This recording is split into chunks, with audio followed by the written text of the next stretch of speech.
Welcome to the Veterans Archives podcast, where every veteran story is honored and celebrated. Join us as we delve into the rich histories and experiences of those who have served our nation.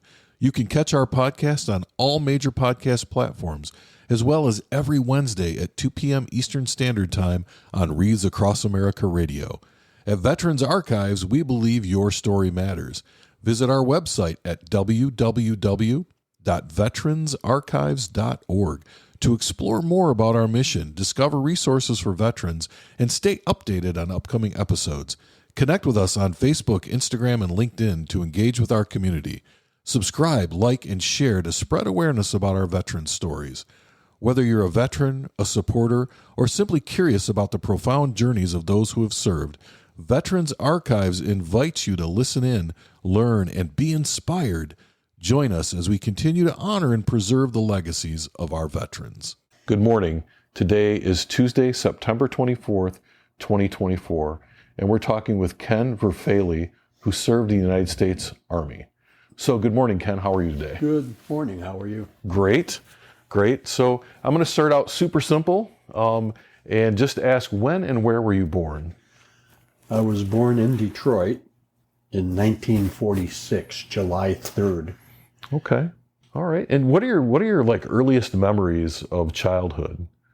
What are some of the things you remember when you think about being a kid in Detroit?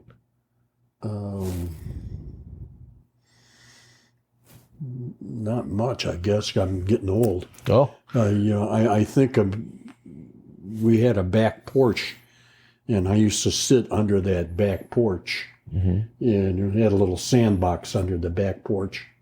And I would play in that sandbox for hours. I remember that. And I remember I was the only boy in the neighborhood. All the rest of the kids in the neighborhood were girls. Mm-hmm. And then I remember a few years go by and a couple of boys moved in, and I didn't know how to play with them. I thought you were supposed to play dolls and, Right. And I didn't know what a baseball bat was and all that. And my dad was always an athlete, mm-hmm. and he was always gone. He coached speed skating, and he was also a coach for bicycle racing. So he was always gone. He was either training or skating or bicycling. So he was never really around.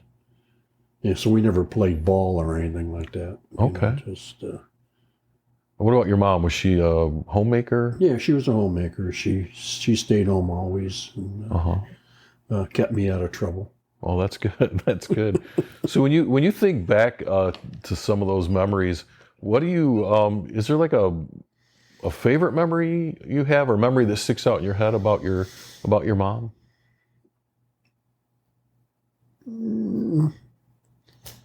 No, I do have one story that when I would come back from Vietnam, I came home like around midnight, mm-hmm. and I wasn't drunk, but I had a few beers, Yeah. And she read me the riot act. Oh. Because my curfew was 10 o'clock. Even after Vietnam. You're supposed to be home at 10 o'clock. Well, it struck me as funny. Mm-hmm. I just came home from a war. Right. Where I'd done any number of things that were unmentionable. And I started to laugh. And my dad got up and he said, "What's going on out here?" Right. And I said, "She wants me home at 10 o'clock. And he started to laugh too. And oh no. He told her that I wasn't a little boy anymore and right. Get out of that. Well, I think to some extent we're all still our little boys to our moms. Oh yeah. Yeah. Always. Yeah. So growing up, did you have brothers and sisters then? I had one sister. Uh-huh. Yeah, her Nancy, she's 5 years older than me. Okay. And poor Nancy had to babysit me, and I was terrible. I used to kick her and scratch at her and stuff like that, but she still likes me. I don't know why. Yeah, we get past that at some point, don't we? Well, tell me a little bit about school. What was school like for you? School was not easy for me. I used to think I was stupid. I don't know. There's all kinds of dyslexia and all that stuff, and I don't know if I had any of that stuff or not. But schoolwork was difficult for me, and I did not do well in school, and I was lazy, and I didn't want to do homework. And so I never really did well in school. I graduated from high school, but just barely. Did you play any sports in high school at all? No. Okay. No. I was on the football team for a little while, but yeah, I got beat up too much. I was a center. Oh, yeah. You get a lot of traffic being in that spot. And it was. I got tired of being banged around, so I quit. And, did you have any other interests in school at all, or you just wanted to get through girls? I like girls. Well, there you go. There you go. So I got to ask, did growing up around all those girls help you out when you got to high school? I don't think so. Oh, okay. Yeah, I don't. I was always shy, and I still am to some extent. But so no, it didn't really help me. What helped me a lot was her. Okay. I met her, and everything's just. So the audience doesn't see. So who's her? Who's the her that we're talking about? It's my wife, Olivia. Okay. All right. And how long have you been married? 53 years. Okay. Yeah. Wow. We're going to talk about that. We'll get there, but I do want to talk a little. I kind of want to go back a little bit. So you barely made it through high school. What school did you go to? I went to Finney High School. In Detroit. Okay. And I did not go back to school. I had gotten a job, and I was making a lot of money. It was a good job. And I was making more money than my wife's a registered physical therapist. And I was making more money than her. And I was proud of the fact that I was making more money than this college graduate. You know? And so I was happy with my life there. But then that company decided to move. And what do I do? Right. I had a skill, but the skill was only good for that company. It was a capsulation machine operator, making pills. Okay. And so I figured, what am I going to do? Well, she convinced me that I needed to start going to school. And I did. I started going to Macomb Community College. And I got a couple of associate's degrees from there. And after I got those associate's degrees, I didn't do anything for a long time. I was happy. I had another good job. Right. And I don't know where I was going with this, but.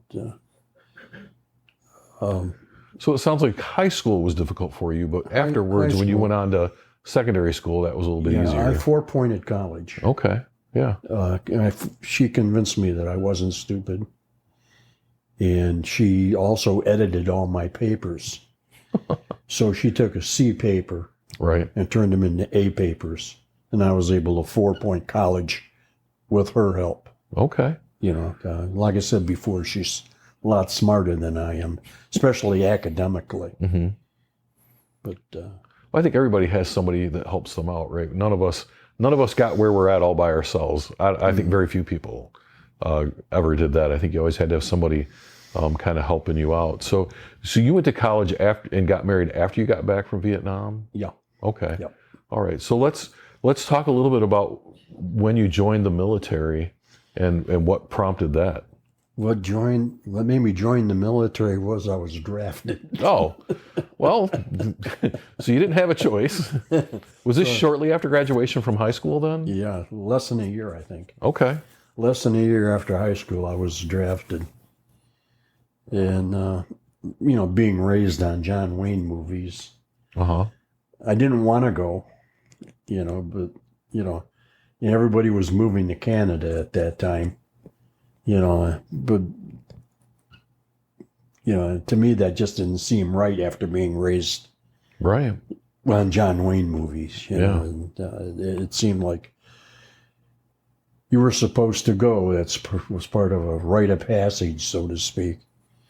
So I went, and I did all right, Where'd you go to basic training or boot camp? Fort Knox, Kentucky. Okay. Yeah. And so tell me a little bit about what it was like that first moment when you stepped off the bus and into basic training. Well, like I said before, I'm a shy guy, Mm-hmm. and everything scared me to death.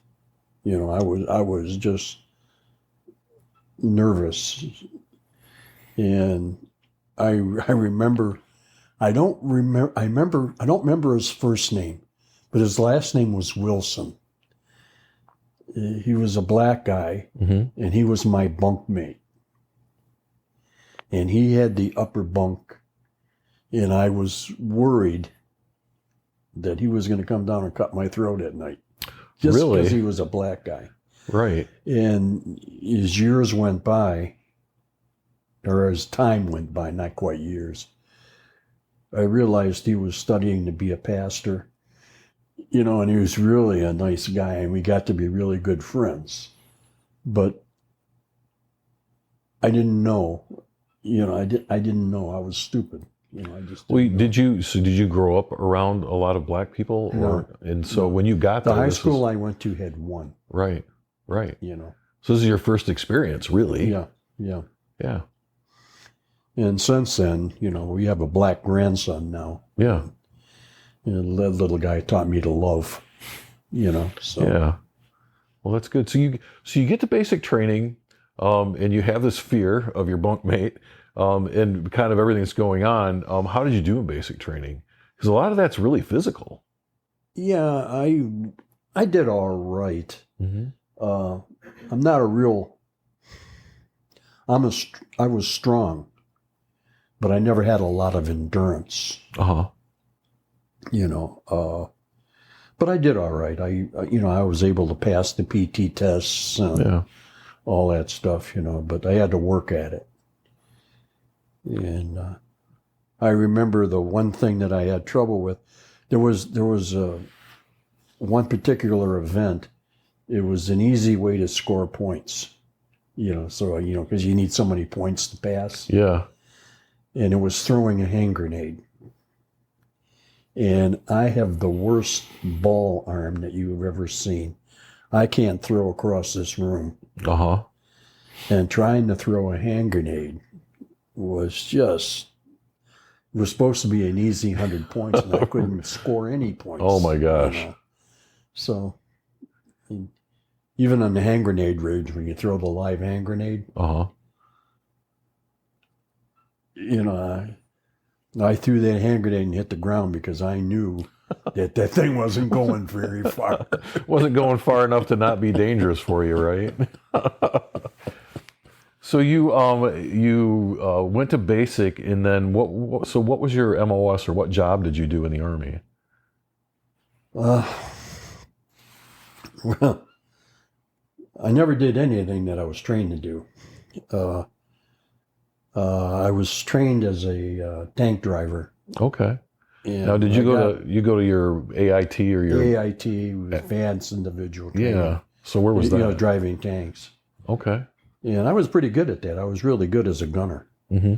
And I liked it. But they took the last guys on the alphabet.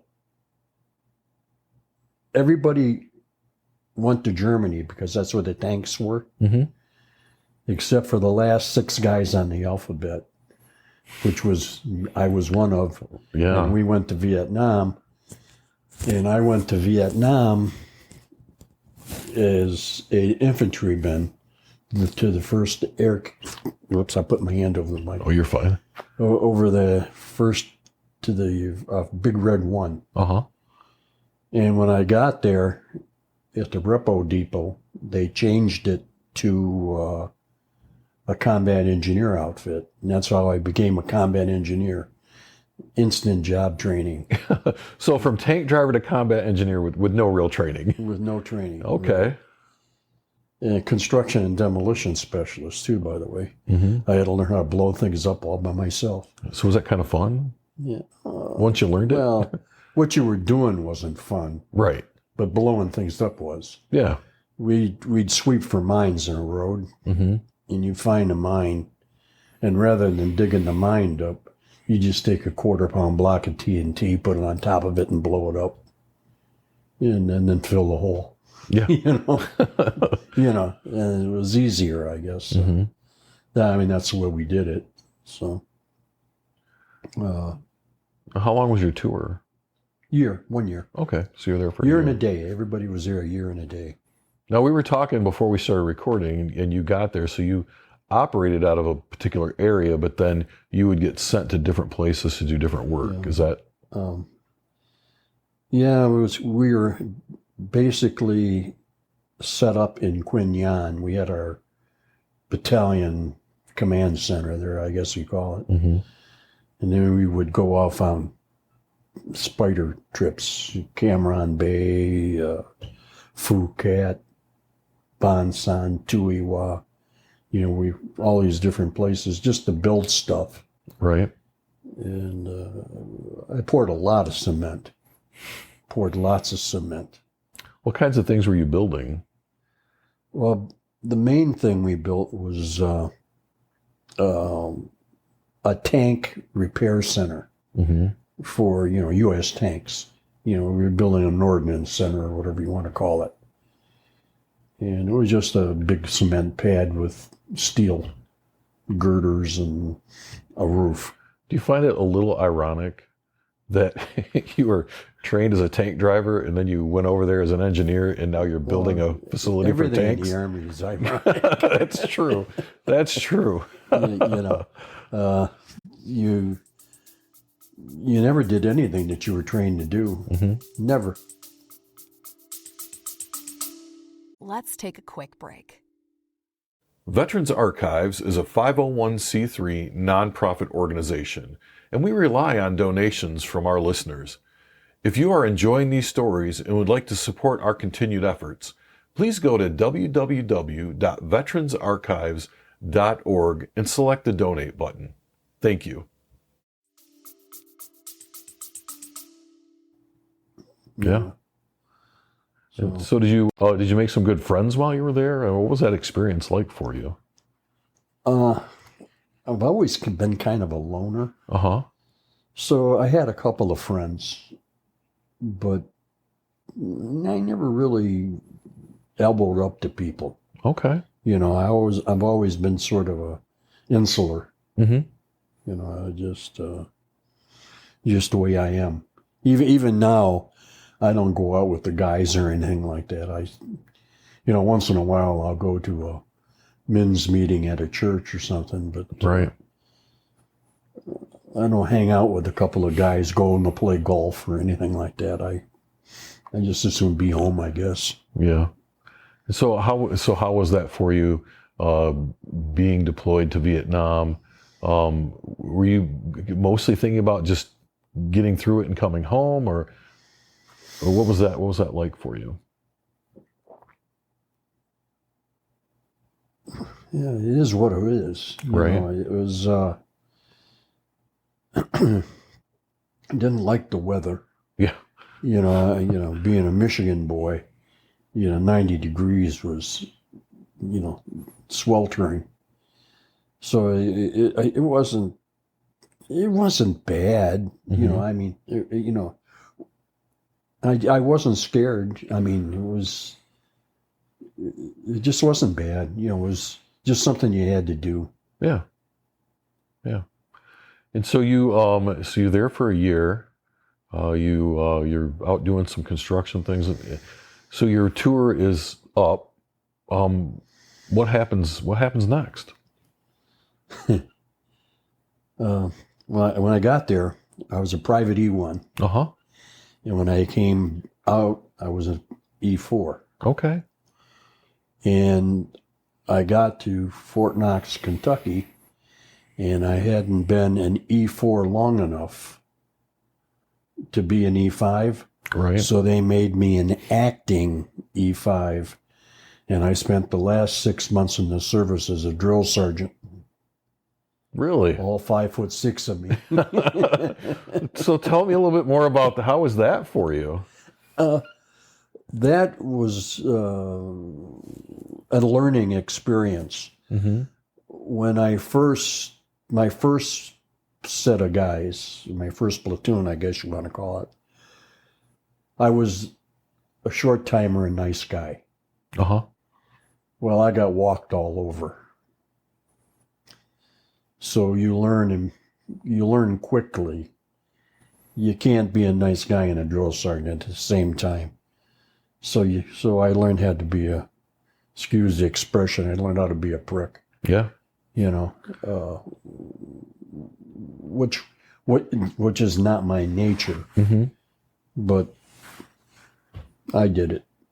You know, I did it, and I was glad to be done with that. Though I didn't like that much. Did you find in the military there were times where you had to do things that were against not against your morals or ethics, but just kind of against the way that against your grain? Like, for instance, having to not be a nice guy as a drill sergeant. Was that difficult for you? Well, no, because the trouble that I was in Mm-hmm. with my first set of guys, I was never going to have again. You know. That causes stress, right? Yeah. And the second group of guys, I realized you had to keep them in line. Mm-hmm. And I was just as mean as I could get, you know. And but I liked the military life. I liked the organization. I liked the routine. Mm-hmm. I liked all that.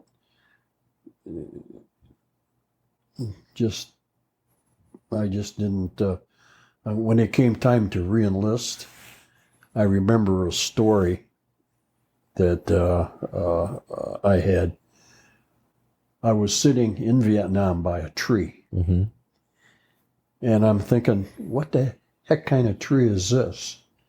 There's pieces of bark coming off of it. What kind of tree loses its bark like that? And somebody said, "Dummy, they're shooting at you." Oh no! And I said, no. Re-enlisting is not a good career move for me. You would call that the re-enlistment tree right there, huh? so I figured this isn't for me. You Right. know? I didn't like being shot at. No, I would think most and people I was don't. too stupid to know I was being shot at. You know, Right. What kind of shedding bark? What kind of tree sheds bark? Well, you know, it's funny you say that. When I was, I don't usually share my stories, but when I was deployed to Iraq, we were coming back. We had gone to this meeting that was like 3 hours from the base that I was on, and we were convoying back to my base, and this huge explosion happened. The Iraqis had packed this culvert full of explosives and blew up this road. And as it's blowing up, it's just this huge like bubble of concrete and asphalt. It was just the weirdest thing to see. And in my brain, I was thinking, I don't remember there being a drawbridge on this road. And so I think it's very similar to what kind of tree sheds its bark this way, right? I don't remember a drawbridge. It's just how your brain, I think, just can't wrap itself around what's really happening, you know? So no, I can relate. I don't think either one of us were stupid. I just think that our brain had not caught up with what was going on yet. That's the way I like to think about it. There was a culvert. You said culvert. There was a culvert. Every day we would go out there. We'd build a new one during the day. Mm-hmm.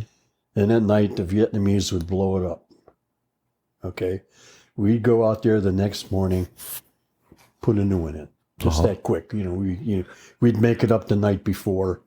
So all we had to do was take it out there and roll it off the truck into the hole. Mm-hmm. And we did this one on every night for, say a week. Every night, the Vietnamese blew it up. So on one particular night, we blew it up and the Vietnamese were still in it. Oh. Setting their charges. You kind of figured things out. And that stopped that. Yeah. Yeah. No more having to build culverts. Yeah. Well, was there anything else like that went on while you were there? Those things go on all the time. You kind of encapsulate them and close it. You said something that triggered it. Triggered the memory. But I can remember a friend of mine.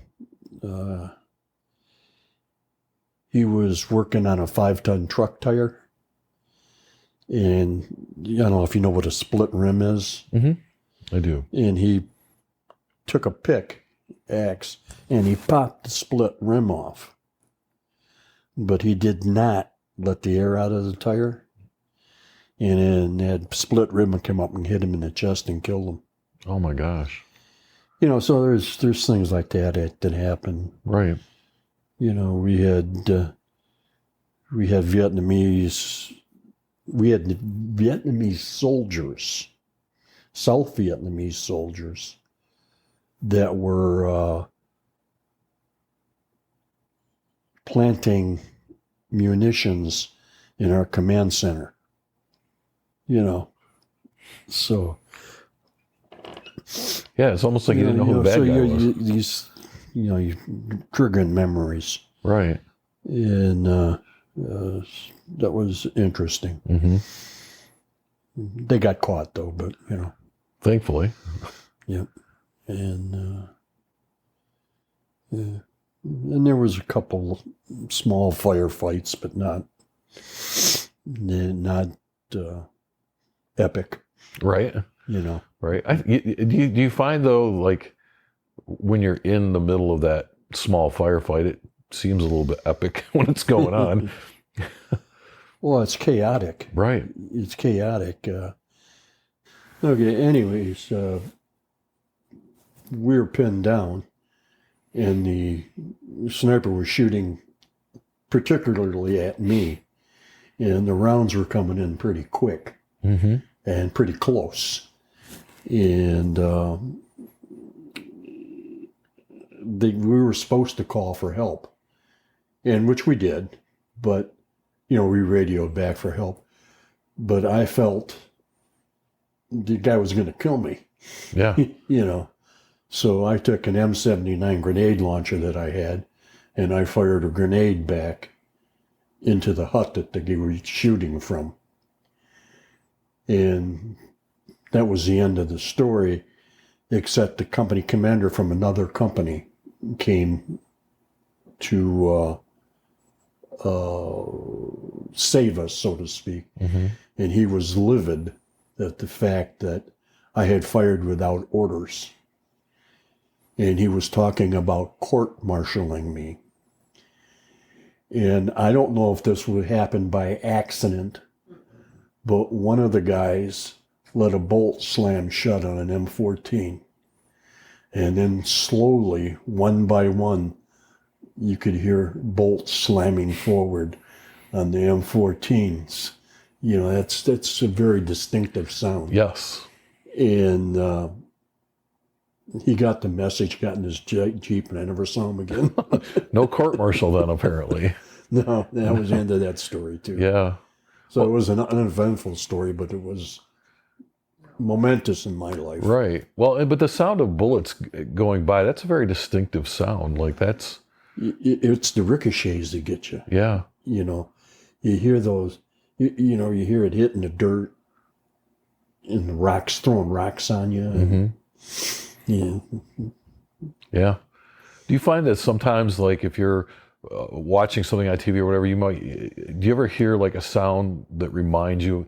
I don't know how to describe this, but sometimes I'll watch something or I'll hear something and it's like the same sound, and it's a little strange. I have a cute story. When I was a drill sergeant, we had marched the guys out to the hand grenade range. And after we marched them out there, we were done for the day until it was time to march them back, because the range officers, took charge of your guys. Yeah. So we were going to go drink coffee and stuff for the rest of the day, and whatever guys do, Yeah. And so we're walking back to get a coffee, because we're just a bunch of us guys together, all sergeants. And we're walking back to the mess tent or whatever. And they threw the first hand grenade, and I was in the ditch. And another guy with me, another Vietnam veteran, was in the ditch on the other side. And everybody else was laughing at us, And I didn't say this, but the other guy come on, he says, the reason we're still alive and you're not is because we were in the ditch. That's right. That's right. So that's you talking about sounds. Yeah. And that just popped into my head, Yeah. Yeah, I always, the only thing I can really remember is everybody would be running for a bunker, and I'd have to run for the radio because I was a radio operator. So I'd have to run and get the radio, then run back to the bunker. Well, when you have the radio, you're sort of a target. That's something I think they look for. Yeah, that long antenna. Yeah. Yep. Yeah, they don't want you communicating. Yeah, I was telling my wife, we went to the Vietnam War Museum, the moving Wallier. Yeah. And there was a prick 10 there, one of those old prick 10s. Yeah, I know exactly what you're talking about. And, with the big blade kind of blade antenna that's folded in half. Yeah. And she said, "Why is it folded in half?" I said, "Because that's a target." That's right. It's a target. They know where you're at. So you saw some things when you were there. You survived the reenlistment tree. Yeah. You get back home. You have a stint as a drill sergeant. I mean, for the amount of time you were in, you did a lot of different things. So it came time for your enlistment to be up. How long were you in then total? Oh, 2 years. 2 years. Okay. 2 years. That's a lot for 2 years if you think about it. Yeah. Yeah, I was there for 2 years. Okay. And it's a 6-year commitment, Right. 2 active reserve, 2 inactive reserve. And So you left the active duty military. Did you come back to Detroit then after you got out, or where did you go from there? after duty, I came home. Okay. I came back to Detroit. Okay. And I went to work for the R.P. Shearer Corporation. What'd you do there? That was a drug company. Okay, so you were making the pills there. I was making pills. Okay. And it was a good job. I worked there for 14 years. Uh-huh. And then that company decided to move south. And I did not have the opportunity to move with them. I probably would have, but I didn't. Right. So I went to work for McLeod Steel as a maintenance supervisor. During my course of working at the Shearer Corporation, I got into the maintenance department. Mm-hmm. So then I went to McLeod Steel as a maintenance supervisor. And then McLeod Steel wasn't doing very good financially. And it wasn't a place that you knew you were going to retire from. Right. So I moved to AM General Corporation, and I built Hummers for the next 30 years. Okay. But I want to back up a little bit. Somewhere in there, you met this lovely young lady that's sitting kind of off camera. Oh yeah, I forgot about Yeah. So, so how did you two meet? that. She was a blind date. Uh-huh. Yeah, a friend of mine was dating her sister, Oh, okay. and we went to the drive-in movie together. Uh-huh. We've been going to the drive-in movie ever since. Was it love at first sight?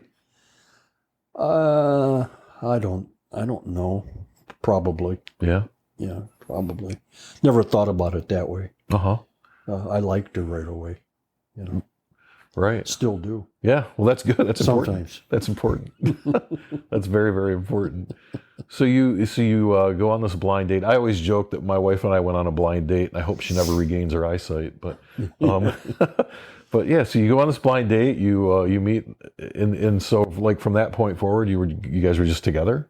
Yeah, we Okay. just, I would call up, because I was still in the service when we met. Right. So were you serving in reserves at this time, or you were still like on active duty? I was still on active duty. Oh, okay. Okay. But when I was a drill sergeant, Mm-hmm. I had weekends off. I don't know why. I just remember having weekends off. Uh-huh. And every weekend, I'd drive by Detroit. It's only a 4-hour drive. Right. I had my own 65 Mustang, by the way. Oh, very nice. I had Very my own nice. Mustang. And I should tell you my baby killer story. Yeah. That's an interesting story. It has to do with her.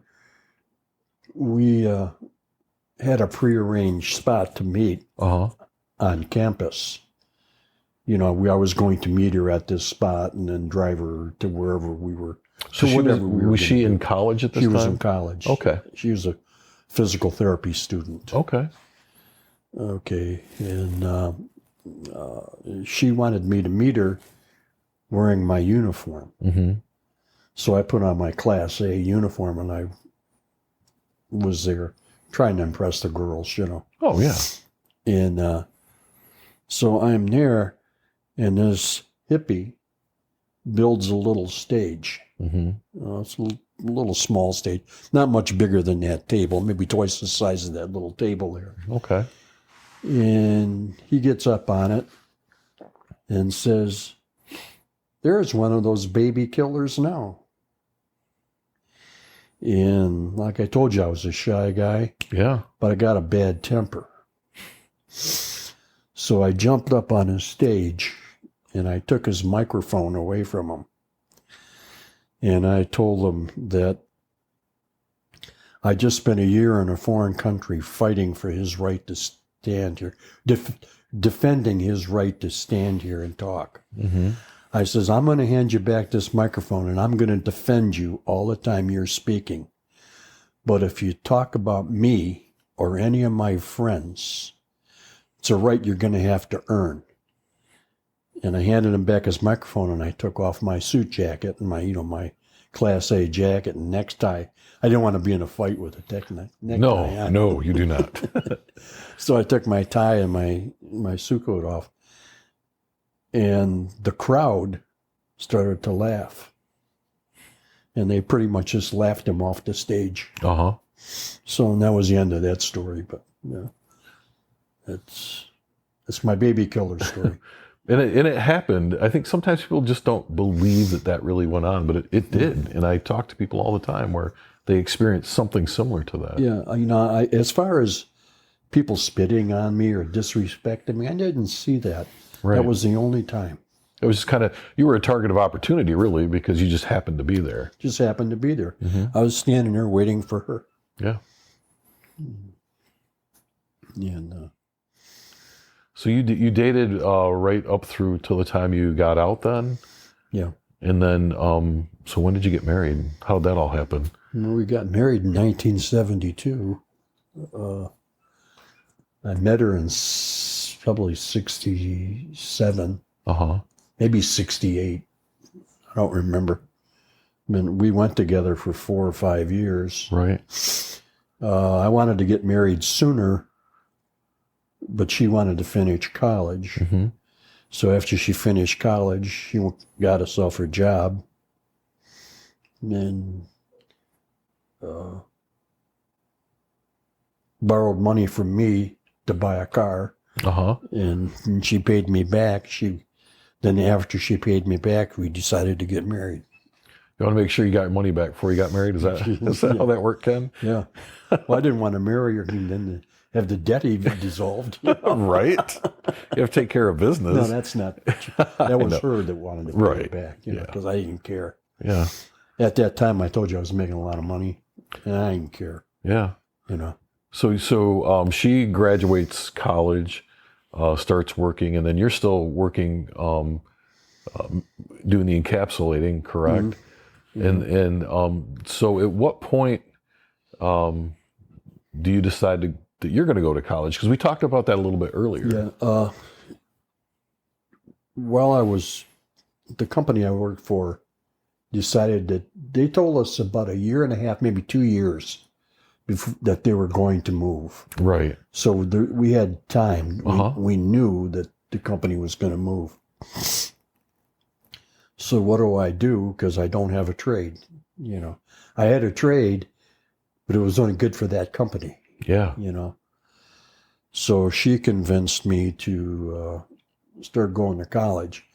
And I picked shop type classes because I knew that, and I wasn't afraid of that. Right.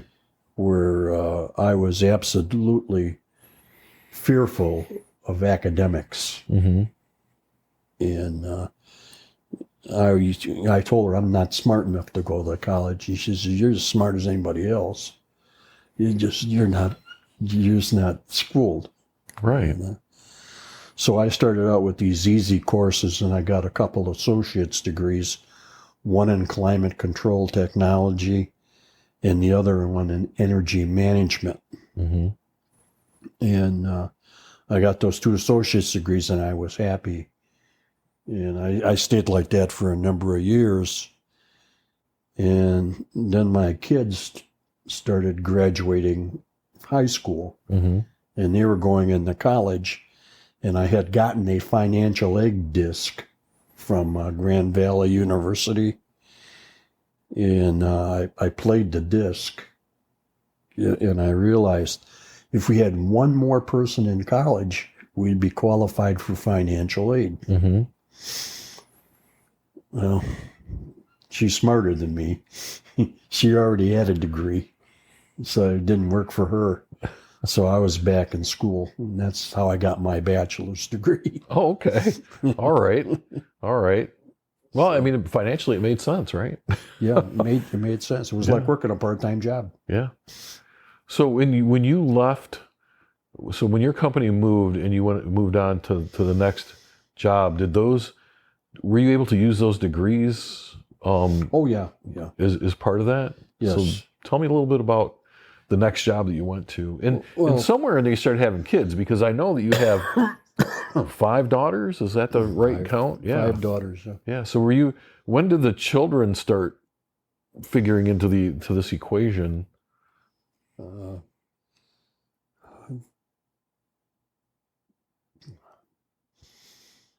After sex, I guess.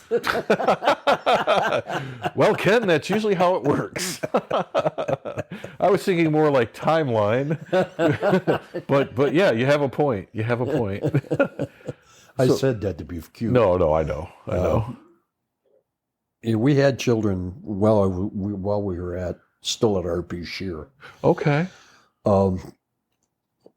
Remember I told you earlier I was clowning around, and I said that she liked dogs so much she decided to have a litter. Right. We had twins off the bat. Oh my gosh. The first 2 were twins. A year later, on the same day, we had another daughter. And then we did all right for about 5 years, and then we had 2 more. Oh my gosh. Okay. So that was kind of happening while all this other stuff was going on. Other stuff was going on. Yeah. Okay.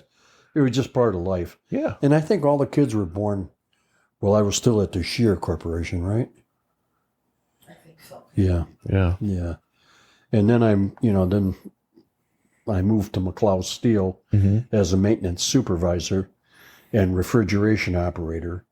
I had a first class engineer's license for stationary engineering.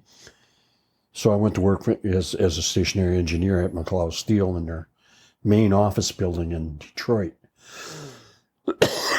on 4th Street in Livernois.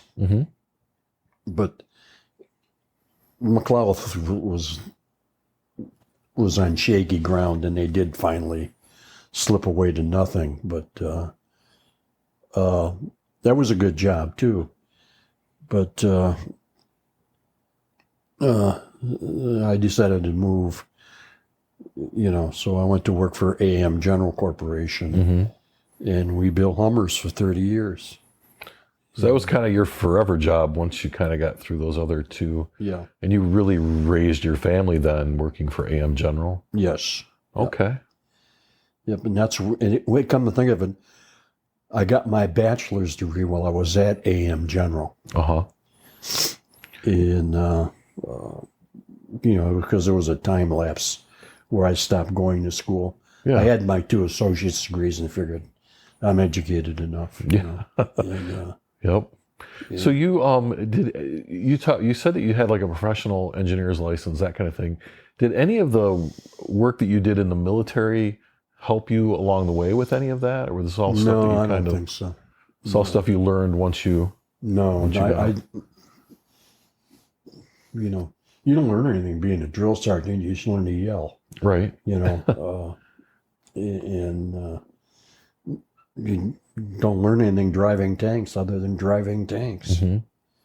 So no, I didn't really. People skills, you learn people skills. So people skills were probably the only thing I learned in the Army. And they probably weren't good people skills, Right. But they were adaptation skills. So what did you do at AM General then for 30 years? Did you do a lot of different things? Okay. I was a maintenance supervisor 30 years. And I really liked my job because I never did the same thing twice.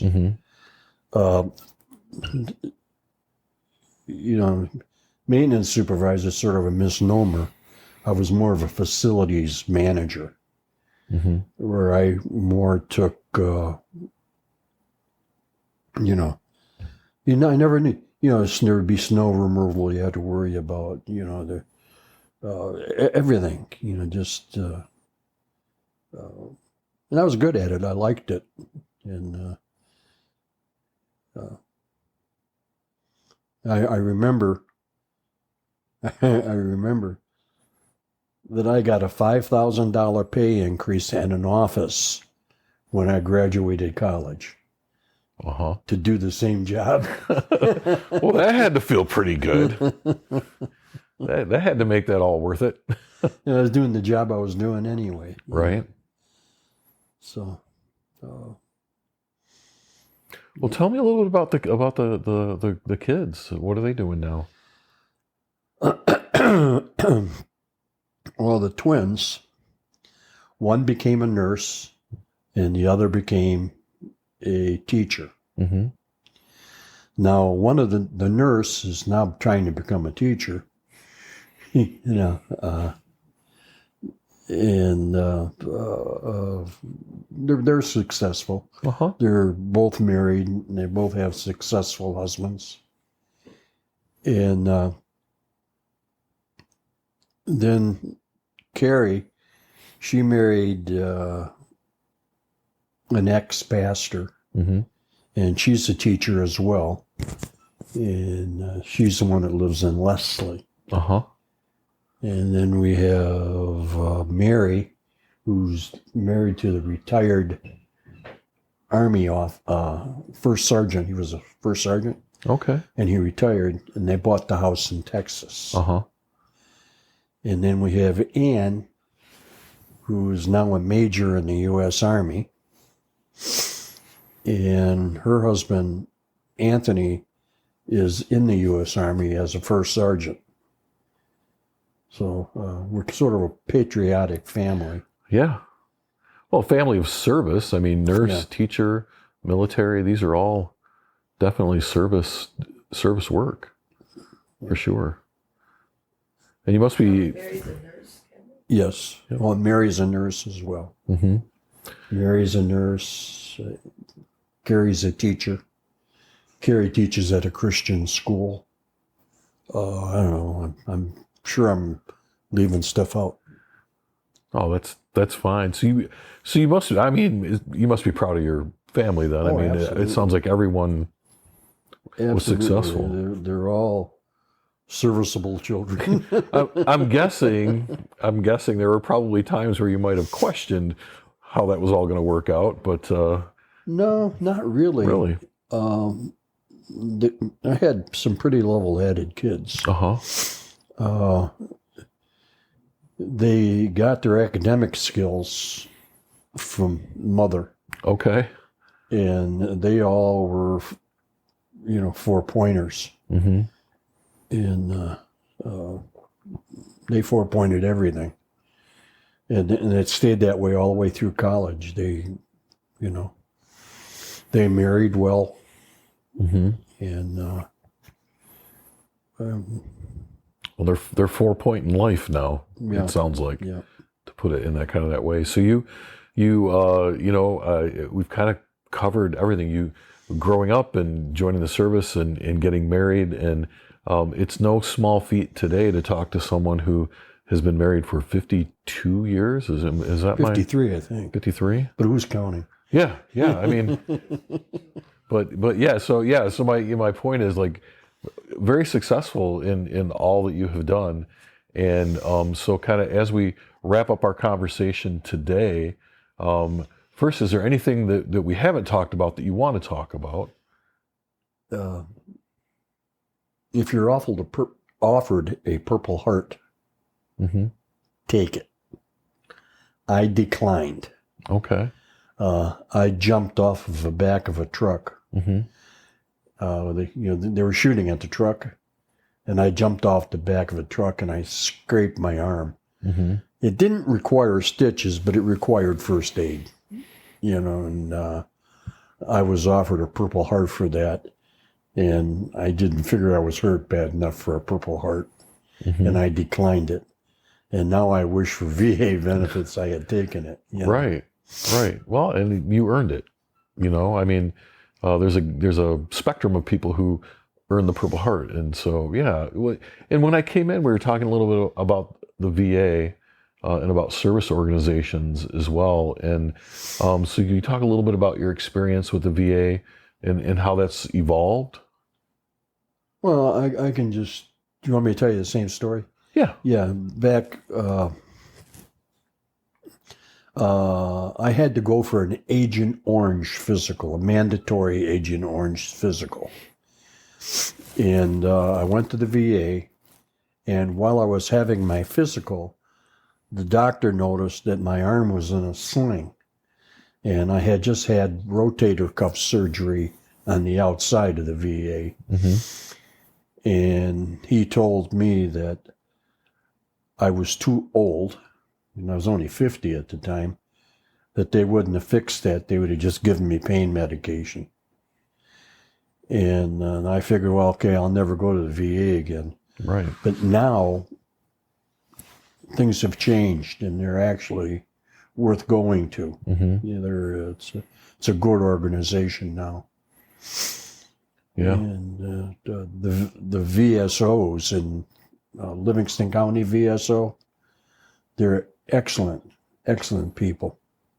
They do a wonderful job.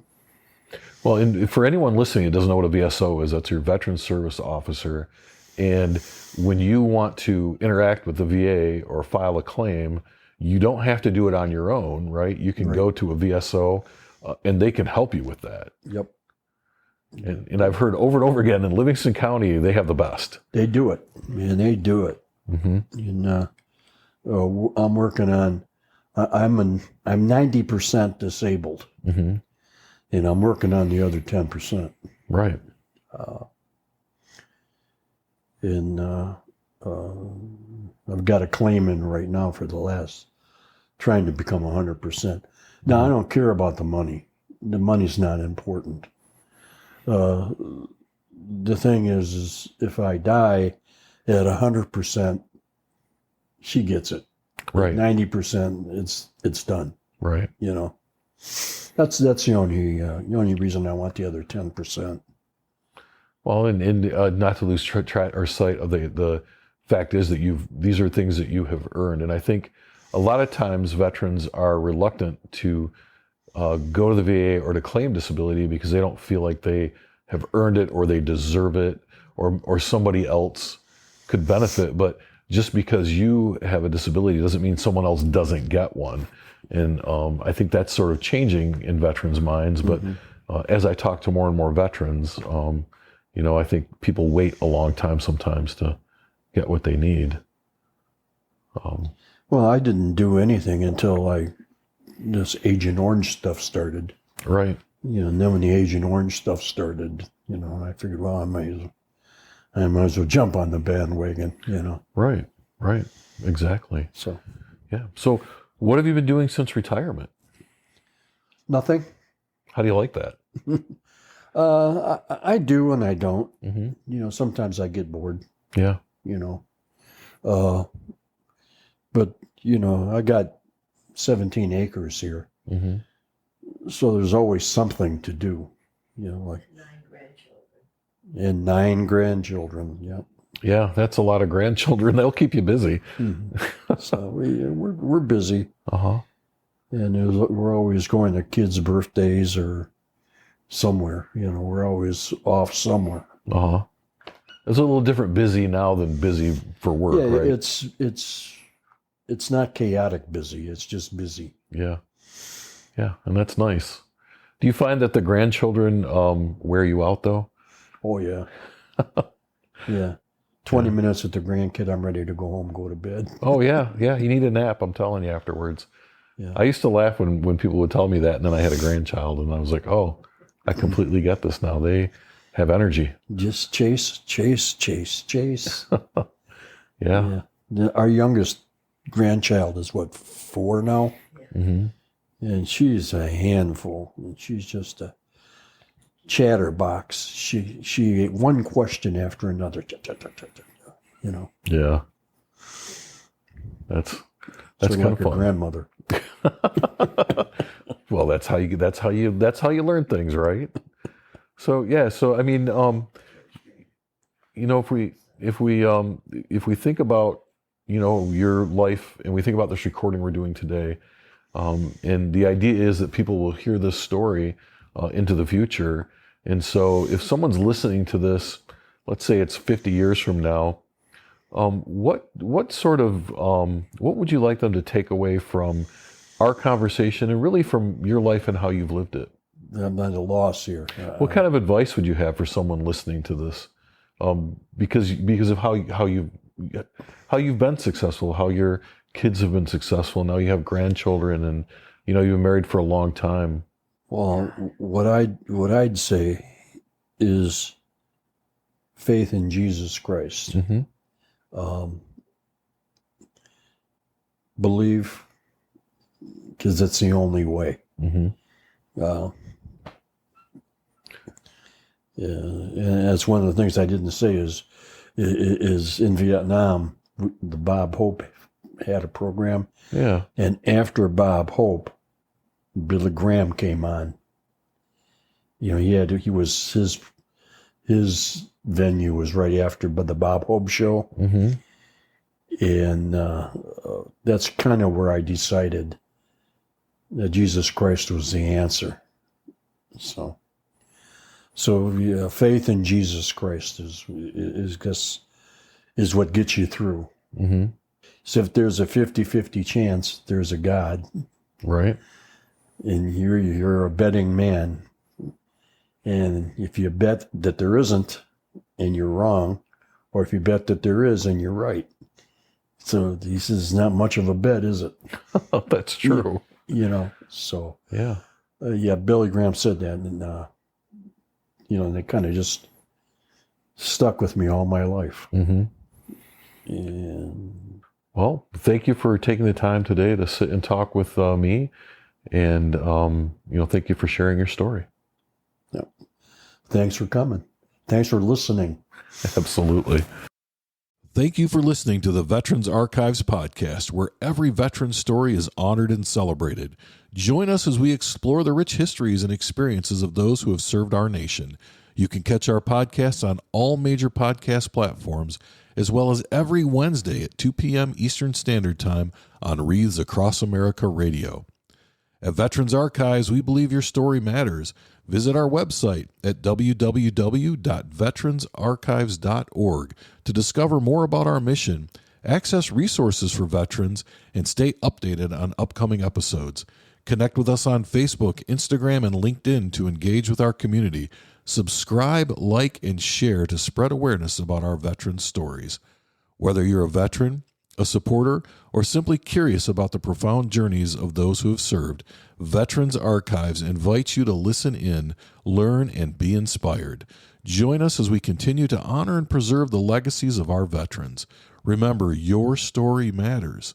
Visit us online today at www.veteransarchives.org and connect with us on social media and stay informed and engaged. And as always, thank you for your support.